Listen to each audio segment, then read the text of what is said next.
Hey everybody, Star Oracle here. Happy weekend to you.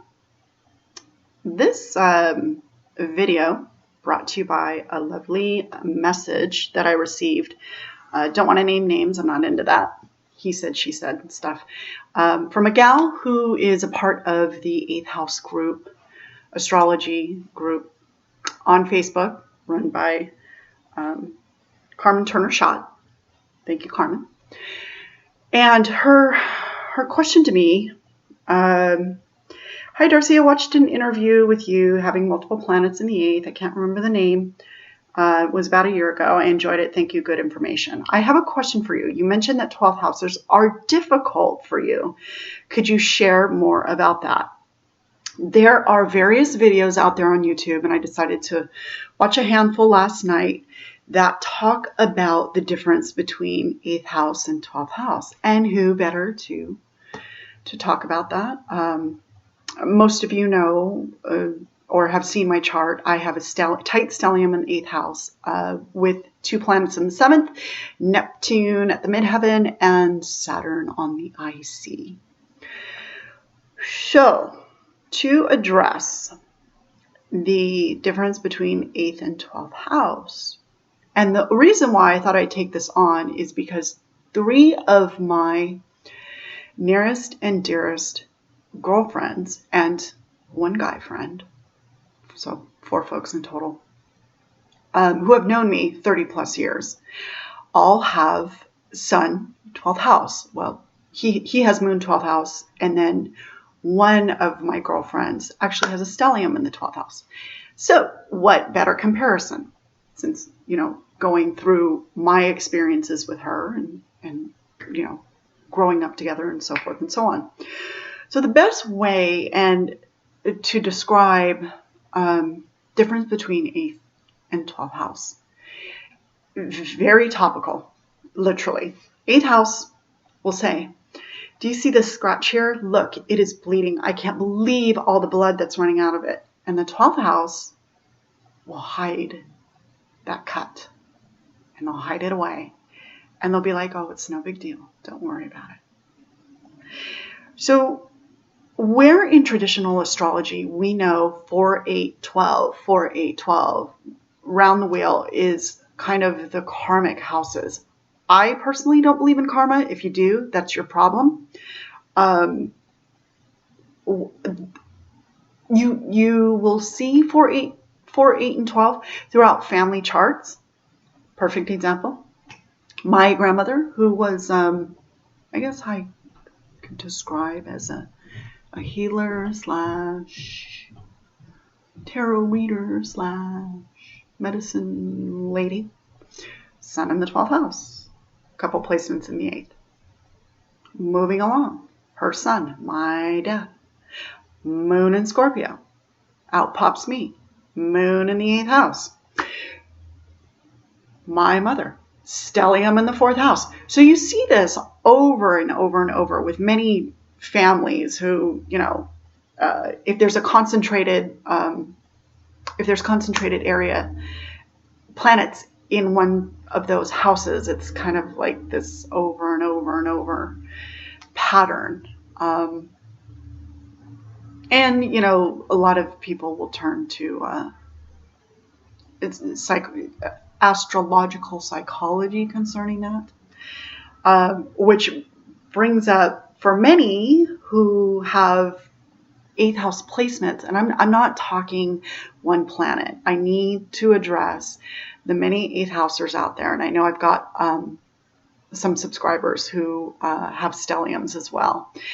Concentrated energy in the 8th house, when we look to our friends, our partners, our coworkers, whoever it may be, that have concentrated energy in the 12th house.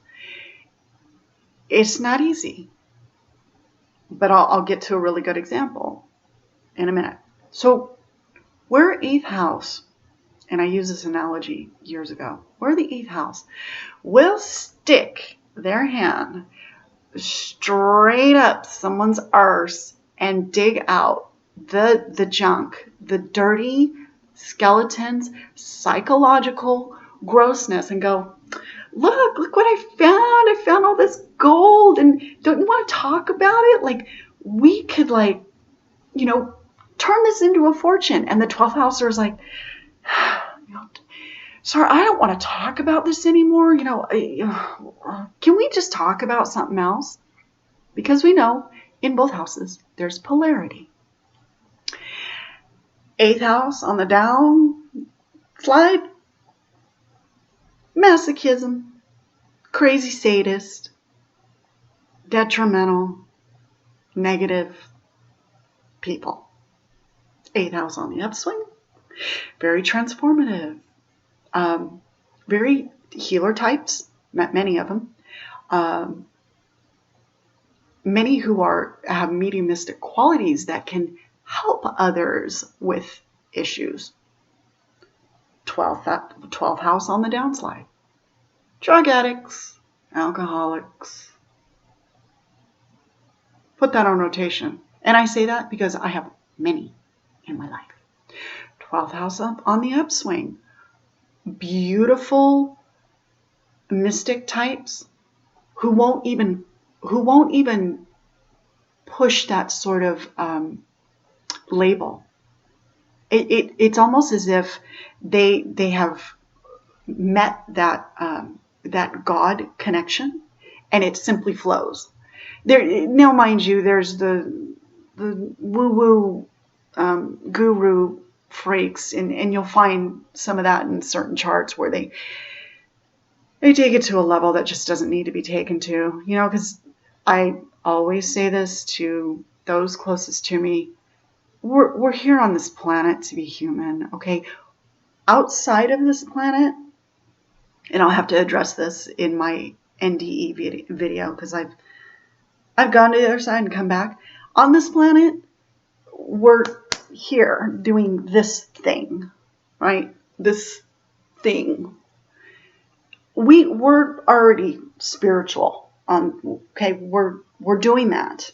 It's just we got to come here and learn to be this human thing. So when you meet a very evolved 12th houser who's aware, they don't push that crazy woo-woo agenda. They don't. It's almost as if it just flows naturally. And the 8th aspires to get to 12 in the 4-8-12 configuration.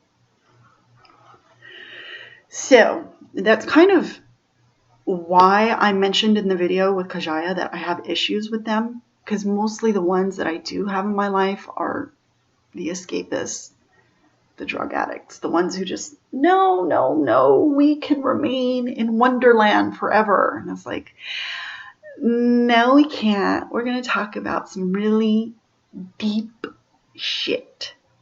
And they don't like to. They just like to, Star, can we just change subject? Let's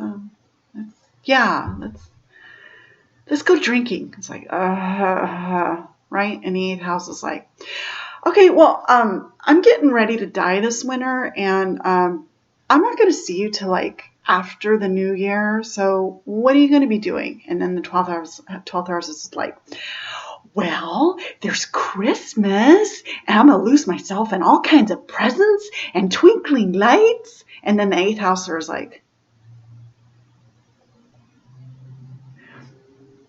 so these are the different polarities. Now, my best example of my stellium in the 8th is a very good girlfriend of mine who has a stellium in the 12th. I have seen this, I've known her for many years. I have seen this girl in the last 2.5 years completely transform. And I am talking pupa to chrysalis in a self-serving way, which it should be done that way regardless. No cheating, no,